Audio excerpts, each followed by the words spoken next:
The challenge of the Yukon. On King! On you Huskies! Wonder Dog King, swiftest and strongest of Eskimo lead dogs, blazes the trail through storm and snow for Sergeant Preston as he meets the challenge of the Yukon.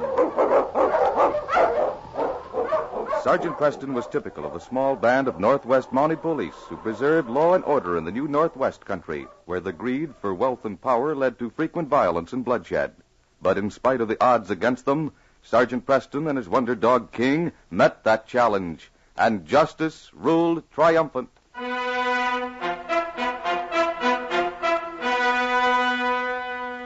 Sergeant Preston of the Northwest Mounted Police was reporting at headquarters. As he talked to Inspector Grayson, his great lead dog King, a huge silver-gray husky, lay quietly in the corner. I think you'd better stop at the Indian village on your way to Selkirk. I think the trouble there is over, but you'd better check it. Yes, sir. Will that be all? This wire just came from Ottawa. I doubt that it concerns us particularly. Miss Jane Stanton, the daughter of the millionaire Peter Stanton of San Francisco, is missing. Oh? I don't see why they've bothered to wire us. I can't imagine a girl like that running off to the Yukon for any reason. Did they give a description of her, Inspector? Yes, Sergeant. 19, gray eyes, black hair, 5'4". I doubt that you'd need a description if you met her. Society girl, sophisticated, polished. She'd stand out in this territory like a pheasant in a flock of hens. But I doubt that you'll ever see her. That'll be all, Sergeant. Thank you, sir. I'll be on my way. Come along, King.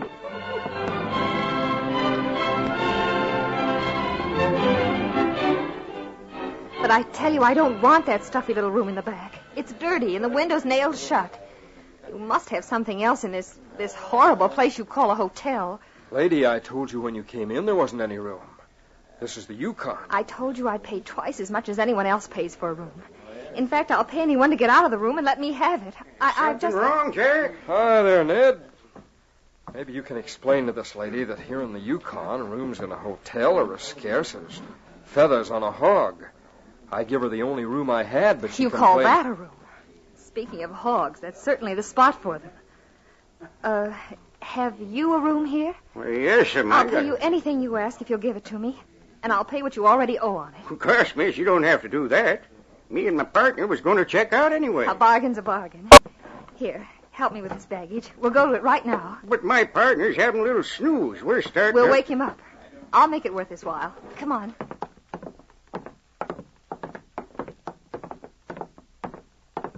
You'd better let me peek in first and see if Jim's respectable. Jim, got all your clothes on? Sure.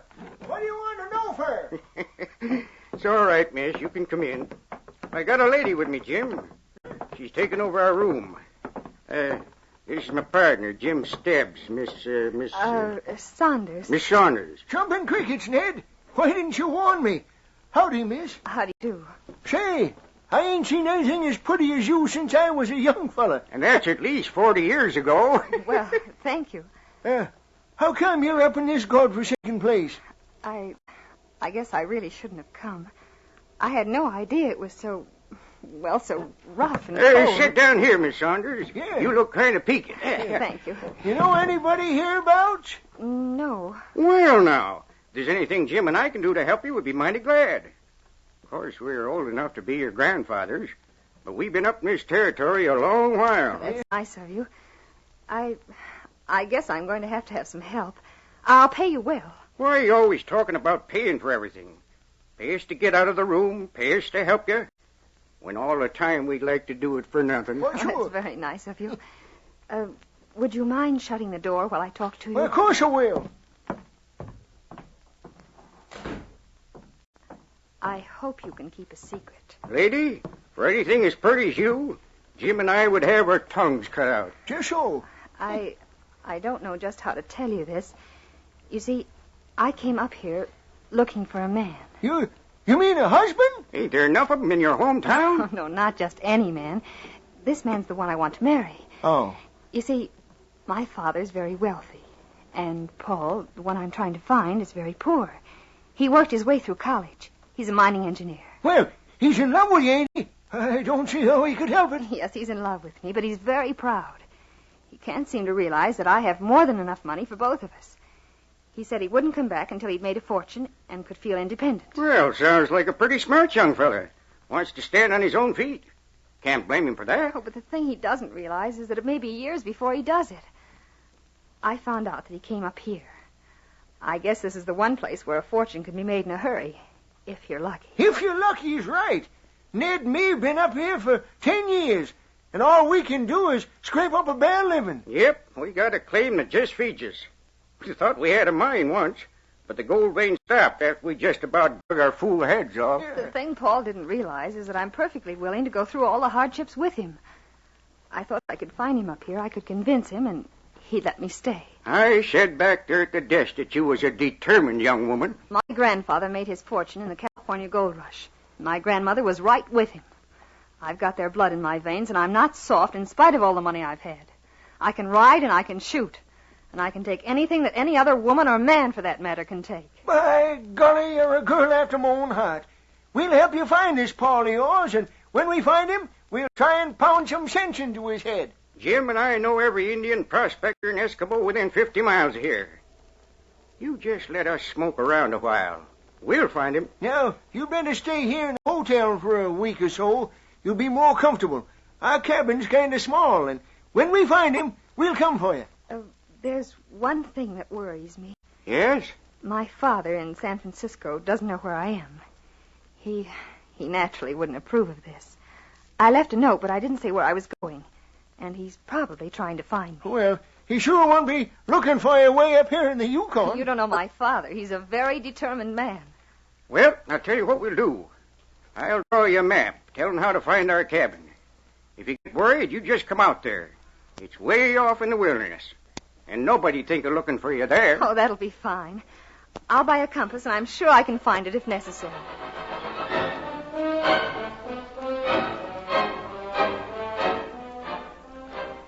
It was 4 days later, and Jane was about to enter the lobby of the hotel from the hall. Suddenly, she drew back at the sight of a Mountie talking to the clerk. Beside him was a huge gray dog. Jane listened intently. That's about the only unusual thing that's happened around here since you were here last, Sergeant Preston. You say this girl's about 19? Yeah, she's high class, too. Don't know what she's doing around here. She don't leave the hotel much. Did she register from San Francisco by any chance? No, she didn't say where she's from. If you come back around supper time, you can get a look at her. She eats in the restaurant. Thanks, Jack. I'll be back later. Come on, King.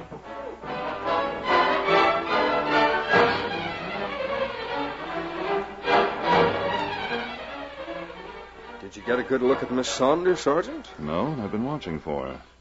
She didn't appear in the restaurant at all. Have you seen her? No, that's funny. Wonder if she's sick or something. Perhaps we'd better go to her room and find out. Where is it? It's on the first floor, toward the front, number 2. I'll go with you. Come along, King. You're sure you didn't see her go out? Not this afternoon.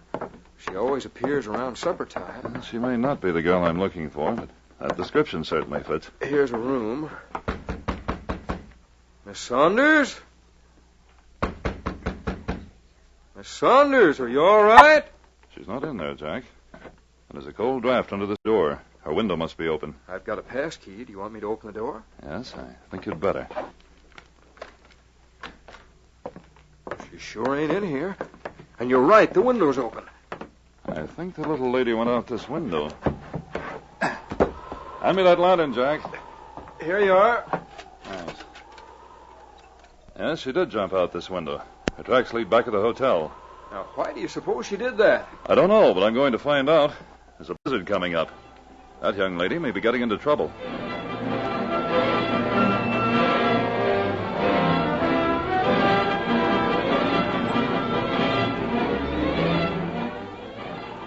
Preston's huge lead dog, King, had led Preston and his dog team north on the trail of Jane.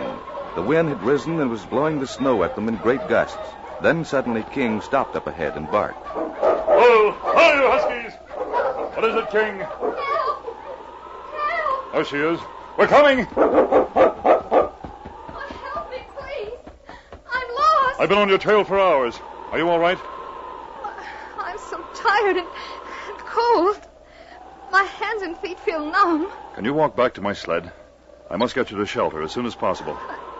I I was trying to find a cabin.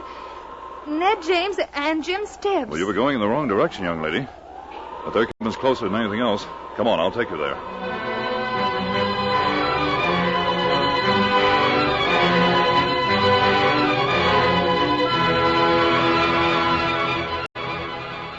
Listen, you two old fools. Let me out of here. When I said I'd look this mine over for you, I didn't expect to be held prisoner in it. Now, Paul, you just calm down. You won't have to stay there longer than tomorrow. You'll be mighty glad when you find out why we did it. I think you're both a couple of maniacs. If I ever get out of this mine shaft, I know two old goats who are going to be mighty sorry they locked me up. Well, you're perfectly comfortable, ain't you? You got lots of food, a lantern, a sleeping bag. We just give you some hot soup through this hole in the door. I don't care how comfortable I am. I want to get out. Well, I'm going to town in the morning as soon as this storm is over. When I come back, we'll let you out. Come on, Jim. We better get back to cabin. You're as crazy as a pair of bedbugs.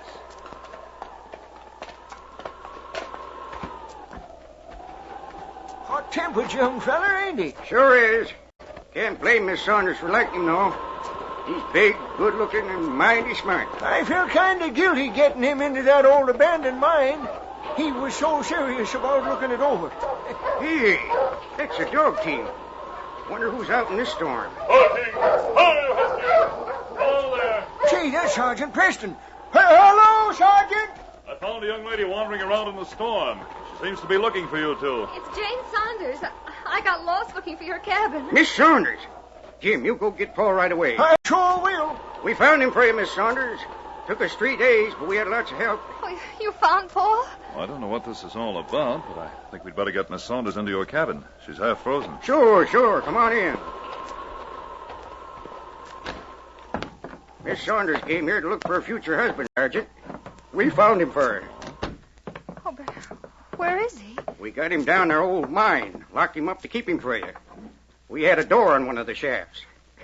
He's madder than a wet cat. Sit down here, Miss... the name isn't really Saunders, is it? I guess you know it's Stanton. But it doesn't matter now. Thank heaven that dog of yours trailed me. Come here, boy. Well, it better be a good reason. Jane. Oh, Paul, darling. What are you doing? Well, how did I came up here to find And you. almost lost her life doing it. You see, I'm a very determined woman. Jane, it's so good to see you. Now, young fella, maybe you won't be so mad because we locked you up in that worthless mine. We ain't as crazy as you thought. Maybe it was a crime, but I don't think Sergeant Preston will arrest us. No, I guess not. That worthless mine that you're talking about doesn't happen to be worthless at all. What? Why, that gold vein didn't amount to nothing. It isn't a gold mine. It's loaded with copper. Copper? Oh, I'm so glad. Then all this trouble wasn't for nothing. But we don't know nothing about mining copper. Well, perhaps you'd better take Paul into the company. And if you need any money for equipment, I'll supply it. Say, that's an idea. You two come in as partners. You supply the brains and money. We supply the mine. What do you think, Jim? Well, now, that's fine with me. Tain't much good to us otherwise. What do you say, Paul? Well, Oh, please say yes, darling.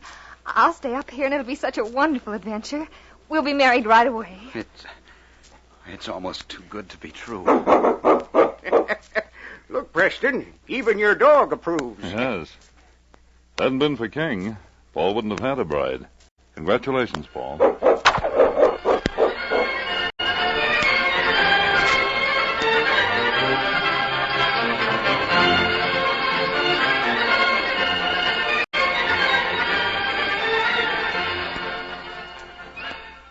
These copyrighted dramas originate in the studios of WXYZ Detroit, and all characters, names, places, and incidents used are fictitious. They are sent to you each week at the same time and reach you from our transcription studios. Hugh Holder speaking. This is the Michigan Radio Network.